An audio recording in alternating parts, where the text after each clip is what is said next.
thanks for watching the video today. I just thought I'd hop on here real quick and introduce myself. My name is Lisa and I have been refinishing vintage and antique furniture for the last 10 years. Please like and subscribe and give me a thumbs up. I started this makeover by using some coarse sandpaper. This is 80 grit on my DeWalt Orbital sander. I'm just taking off all that black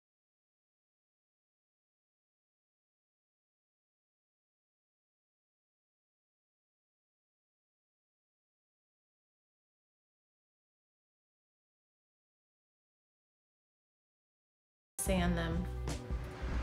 Okay, so I've gotten the first top coat off with a coarse 80 grit. What I didn't realize about this piece is that it has a lot of texture. It's a rougher wood on top. In order for me not to sand everything completely smooth, I'm going to have to probably put some stripper and use a steel wool or a steel wool brush to get into the crevices. I actually hadn't planned on stripping this, but here we are trying to get all the old black paint out of the nooks and crannies using the Jasco paint stripper and a cheap chip brush. I'm using a plastic spatula or putty knife to try and get it all out of the crevices there. Once it sat for a little while, I took my steel wool brush to it. I know you're not supposed to use steel wool. I did have a plastic bristle brush, but it just was not doing the job. I wasn't getting the paint out of the nooks and the crannies.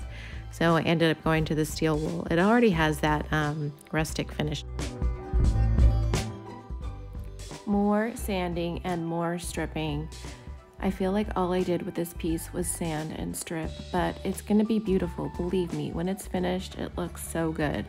In the end, I really didn't need to strip the bottom. I could have just painted over it with a primer and then used the paint on top of that.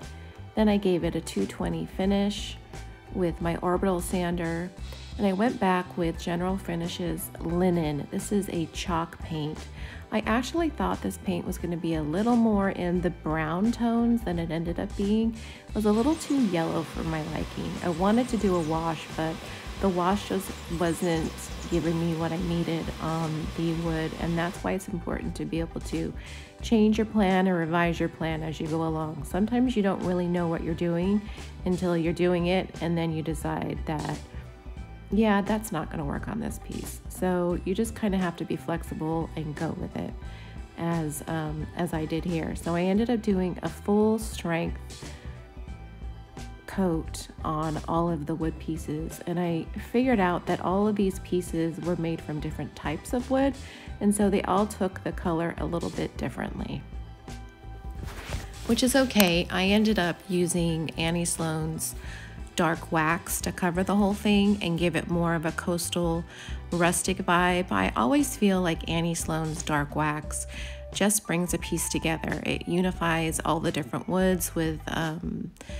a little bit more than just paint by itself can do. I really love her dark wax, and it fell out of a little bit of favor there for a while. I think people they loved it at first and then they stopped using it. I still use it all the time. I use it to stain plain wood, and this is actually the first time I have used it on a piece of furniture in a long time. Usually I just use it to stain wood if I'm making like a stencil sign or something. So I'm still painting. I think I ended up giving this one coat. Yeah, one coat. And then there's the chalk paint or Annie Sloan dark wax. And I'm using an Annie Sloan paintbrush to put this on. I find it goes on faster. I know a lot of you are probably cringing at that, but it just gives a really beautiful rustic coastal vibe. Make sure to wipe back the dark wax and take off the excess, and then you can buff it later to a beautiful shine. Look how pretty that looks. I just think it all turned out so beautiful.